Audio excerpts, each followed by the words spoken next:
Good afternoon, everyone. I'm Melinda Heinritz. I'm president of the Madison Public Schools Foundation.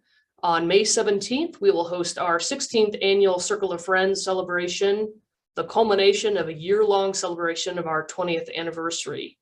During our 20 years, we have worked with the community to raise over $32 million in resources for Madison Public Schools, delivering those resources through a wide range of programs, including the Madison Public Schools Friends and Alumni Network, the Adopt a School program, Teacher Support Network, school endowments, fiscal agency services, and a myriad of other services that we provide to all 52 district schools. One of our biggest program areas is now advocacy.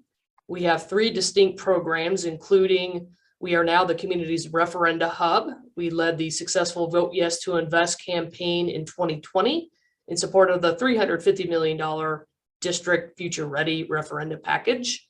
We also work on a statewide platform that's new called Act Now to Invest. The idea is to enlist business and industry leaders to champion K-12 investment in support of our state's economy and education. And lastly, of course, here in our own backyard, it's important to make sure that community members have good information about public schools and issues and challenges that affect them. Last year, we launched our candidate conversations, an opportunity to more informally get to know the community members who are standing for election to our Board of Education. Joining me is past Foundation Board member Mo Cheeks, who's also the president of our 501c4 Schools Make Madison Advocates and a current member of our advocacy committee. We are thrilled to have Shepherd Joyner join us now for our next candidate conversation. Mo, take it away with our first questions. Yeah, so Shepherd, in the spirit of helping our viewers get to know you a little bit better, where did you grow up? Yeah, I was born and raised in Dubuque, Iowa, right on the Mississippi River. I moved to Wisconsin in 2009, and I lived in Cuba City for about a year. And then in 2010, end of 2010, moved to Madison, the sort of officially Fitchburg, but right on that sort of border area down at the south end of Whitney Way. And then lived there for a couple of years. And then in about 2015, I moved downtown, and I've been living downtown near Eastside since then. So most of my sort of primary education happened in Iowa, and then most of my like high school and beyond education has happened here in Wisconsin. I've been to Cuba City High School some years ago. Yep, it's there. What was your public school experience like? So I was born with albinism, which largely sort of in an academic sense affects my vision. I'm legally blind, so going through public education, I had like an IEP because of my disability. And then later on, I was sort of somewhat late stage diagnosed with ADHD. So then I also had, some accommodations for my neurodivergency. So my experience in public education was largely sort of colored by that. From very early on, there were accommodations that sort of set me apart from my peers, sort of very distinctly in the classroom.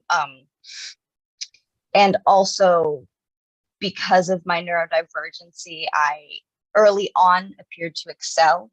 So sort of early on in my education was sort of set aside as the, gifted and talented. And then later on in my education, because of my neurodivergence and because of largely how a lot of public education is set up to fail or be inaccessible to people who are neurodivergent, fell behind my classmates.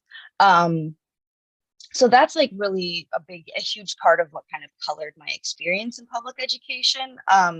But like on a sort of more individual level, I really did enjoy school. I liked going to school. I've always loved learning things. I think learning is fun. So I liked going to school because at the very least I would be learning, and that's pretty fun for me. I really enjoyed like language arts, English, history, civics and social studies, those kinds of subjects. I wasn't too much of a fan of the math aspect of sort of STEM and math and science, but was sort of very interested in sort of the broader learning about the nature of the world. But my heart's always been sort of more along the lines of language and arts. And theater. I was involved in theater in high school, and that was really fun as well. Cool. How does that experience that you just described, how does that inform and guide how you want to serve on the Board of Ed? Yeah. Well, first and foremost, I think that people who are entrusted with making decisions on behalf of whole communities need to be making those decisions, keeping in mind the best interest of the people who are going to be the most marginalized and the most vulnerable to the negative impacts of those decisions. And I think that through no one's fault, and not through any sort of intentional avoidance or ignorance, people in positions of privilege, people who are not marginalized, people who are not neurodivergent, people who are not disabled, are insulated from a lot of the logistical realities of being marginalized, being neurodivergent, being disabled, which sort of keeps them, for lack of a better word, and to lean into my own disability pun, it leaves them blind to what's going on. And that's not necessarily a moral judgment on behalf of any one individual, but rather, in the same way, I don't know what it's like to live in England because I've never been there. I don't know the little intricacies of what that's going to look like. So I think that as a person who is neurodivergent, as a person who lives with a disability, and who has gone through public education from K through 12, living with that, I understand the functional realities of how the decisions that the school board makes impacts our communities. And I think that that's a really important thing to have on the board, someone who really truly does understand that. And the feedback that I've gotten from a lot of community members, especially members of the community who have students in the school or who themselves went through public education, being disabled and being neurodivergent, that really matters to them as well. Thank you. So I will pose one. I'm sorry, Mo, did you have a follow-up there? Nope, go ahead. Okay. As I mentioned at the introduction, the foundation is working on some statewide outreach, motivated by a significant state surplus in excess of 5.6 billion. And just curious about your thoughts about that state surplus, how best to direct it, and, thinking about, is this an unprecedented opportunity to catch up to some degree with state investments and an opportunity to invest in our kids and our economy right now? Yeah, absolutely. I would agree with that. I would love to see those funds, first of all, utilized point blank period, obviously. If we've got the money, then let's spend it on what we need to be spending it on. And beyond that, specifically, frankly, one of the things that I would really love to see, it's not super glamorous, but I would really love to see proper air purification and air filtration installed in our schools so that we can keep the air safe.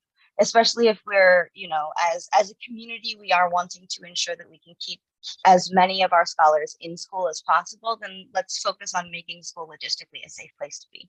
And then beyond that, I would love to see more investment in not only the arts every day, and also arts integrated education.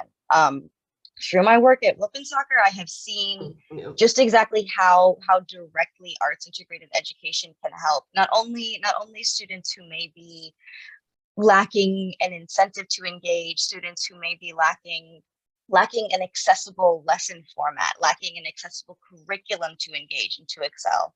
I have seen how arts integrated education allows students to come as they are, allows instructors to meet students where they are, and allows students to really truly engage and excel in their education. And especially, again, looking into this conversation of ensuring that we're keeping kids in school for their own safety, for their own education, for their own development, and also recovering from what we have lost and from what we have endured and continue to endure in this pandemic, arts integrated education, I think, is the future of education. So I'd love to see investment in that. And then also, like, again, not super glamorous, I'd love to see more investment in healthier meals for students. I'd love to see investment in generally sort of doing what we can to meet the basic needs of our scholars so that they can focus their time and energy not on surviving, but on engaging and excelling in their education. And also improving the quality of life for our school staff so that we can also focus on reducing our burnout, reducing our turnover, and increasing our retention. Fair enough. Mo, back to you. Yeah, thank you. So there seems to be a national conversation being started at this time around parental rights as they relate to public schools. What are your thoughts on this national conversation?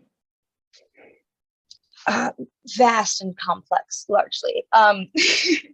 As I think most people's thoughts are on this conversation, especially in a country like America, where so much of our history and so much of our identity as Americans is rooted in our freedom and our personal rights. I think conversations about rights can very quickly become clouded by that American idealism of what rights are and how we should be engaging with our rights. And I think practically speaking, the bottom line is, I think everyone wants to ensure that children are safe when they are in school. I don't think any parent is intentionally sending their kid to school in one way or another, or exercising their rights in one way or another because they want to make schools less safe or because they want to make this environment less safe. And so I think that when it comes to sort of what parents' rights are, I think, first of all, on a school board level, all we can really do is decide on policy. We can't necessarily, I can't make a decision about what somebody else's rights in a school board capacity. But what I can do in a school board capacity is build really strong community relationships so that we can trust each other and invest in building that strong rapport so that it's less about you feel like you have to protect your rights from me, or I feel like I have to protect my rights from you. And we can work together to ensure that we're meeting this goal that we share, which is that kids are safe in school. And I think that is a part of the parents' rights conversation. Is we're sort of navigating this space where a lot of the times the schools, the administration, the board feel almost adversarial to the community that they're serving. And I think that that's sort of the underlying tone in a lot of these conversations. So I think that, in my opinion, the best way to subvert that, to solve that quote unquote issue, to address that issue, is to invest in and focus on bridging that gap and taking the initiative to ensure that our communities understand who we are and what we're trying to do so that they can trust us to execute that. We're going to move from to bigger questions, and thank you for your thoughtful answers, to lighter fare here. A lightning round of sillier questions in some ways, but again, just a chance for people to get to know you. What's your favorite TV show, or the thing you like to stream, or what does that look like for you? I've been watching a lot of YouTube lately. So usually what I'll do is, like, when I'm cleaning or doing my chore around the house, is I'll sort of surf the YouTube recommendeds. So I've been watching a lot of like video essays on historical events lately, actually. Learning a lot about like the Cold War and World War II. Good for you. I like that answer because I'm a World War II history junkie. What book would you recommend for our viewers? Something you just enjoyed, fiction, or something you think, boy, this is good content as I'm thinking about serving on a board of ed? I think my top two right now books that I kind of can't stop thinking about are Children of Blood and Bone, and Laziness Does Not Exist. Those are the two that have been floating around in my brain can. And Children of Blood and Bone is a fiction, a YA fiction novel, which is fantastic. And then Laziness Does Not Exist is essentially a book explaining how laziness does not exist. And I love that on a philosophical level. I'm seeing a future post of the titles that have been suggested by our candidates, Mo, because it's all of it sounds really interesting. Makes me want to pick up all the books that people have mentioned. Did you get a pandemic pet? I did not, because I don't have any pets. So I've reserved my life to be the pet sitter life, which is great for me because over the pandemic, I get to sort of bop around people's houses and take care of their pets. Excellent. Excellent approach. It's been a challenging parts of 3 different calendar years. Any particular learnings or quirky behaviors or anything about you? You know, we've all been changed in some way. What might that look like for you as you reflect on this experience of a pandemic? Yeah, this I think the biggest thing that's sort of reflected in all of the little pandemic quirks that I've picked up is I've just decided that I'm going to be relentlessly happy in my body, and I'm going to do with my body what makes me happy.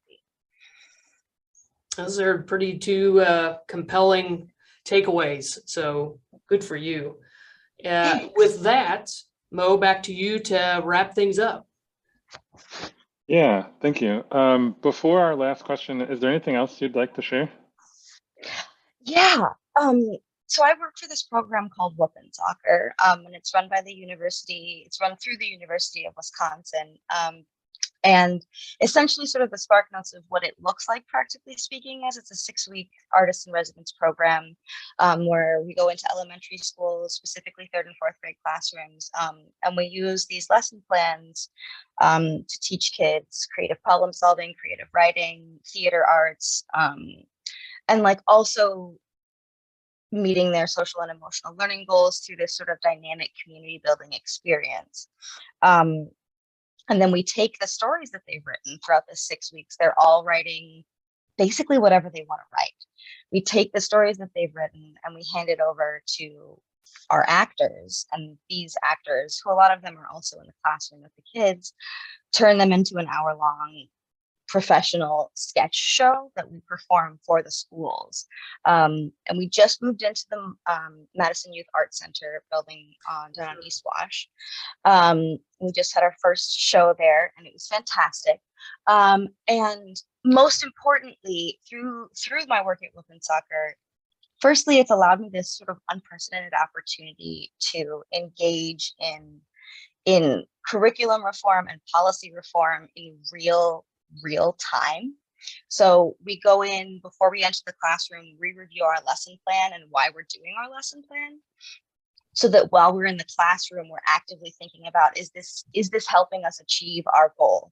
What is helping us achieve our goal? What's standing in our way? And then after we're in the classroom, we walk out of the classroom and immediately go into a debriefing meeting where we talk about what worked, what didn't, what we can change in the future, what we can keep the same. And then basically the next week we go into the classroom and we apply what we learned last week into creating a better program. We call her the mayor of Whoopin' Soccer City. My boss uses the analogy, we are building the plane as we fly it. And I think that has allowed me sort of an unprecedented opportunity, not only for professional collaboration in terms of curriculum and policy reform, but also real time, being able to be in the classroom, seeing what is working, seeing what is not working, what is realistic to expect of our school staff, what is not realistic to expect of our school staff. I think that that's really an invaluable experience that I have. Excellent. That's brilliant. Thanks for sharing that. Yeah. It's just as a last question, sort of a thought to leave our audience with. It's been a rough couple of years in our community and in our schools.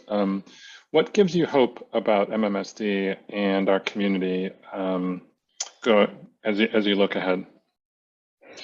Yeah. Well, first and foremost, the way that the community is still so deeply engaged and invested is huge. I've definitely, especially like historically speaking, I have been in school districts where it seemed like no one really cared about what was going on in the district. So I can see and tell just in the way that even, casual conversations are happening around me, our communities are deeply invested in our schools. And that gives me a lot of hope. And then also to see things like Moms on a Mission, volunteering at East, and all of the community involvement that sort of blossomed out of, an unfortunate scenario at East is also very, very heartening and very, very hope giving for me. And then also the folks who have reached out to me directly to tell me that they are invested in our communities and in our futures. That's huge. So I think that's like the biggest thing, is seeing that our communities really do care. Our communities are really deeply invested. And beyond that, knowing that not only are our communities invested, but largely the people who are our decision makers for these communities are invested and do care. It's not just that the community cares and that people aren't sort of in their fancy tower, not really listening, not really engaging. Our decision makers really do care about us, and our communities are invested in our future as well. Well, it's interesting observations. I came into this job just about 6 years ago, and one of the first things I did was to reach out to counterparts in other parts of the country, especially districts and communities that were somewhat similar in size. And to this day, I have great gratitude to Madison for being the kind of community that people step up as volunteers, donors, mentors, voters, taxpayers, wear lots of different hats, and understand the value of public schools. But we invite people to get out and vote next week. Board of Education races are incredibly important. We thank you so much, Shepherd, for taking the time to be with us this morning, for your willingness to put your name out there as a candidate, and to express your interest in serving the community as a member of the Board of Education. So thank you for your time. Have a great rest of the day. Any last thoughts from either you, Mo, or you, Shepherd, before we click end? I'm all set. Thank you so much for having me. Wonderful. Yeah, thank you. Thanks again. Take care.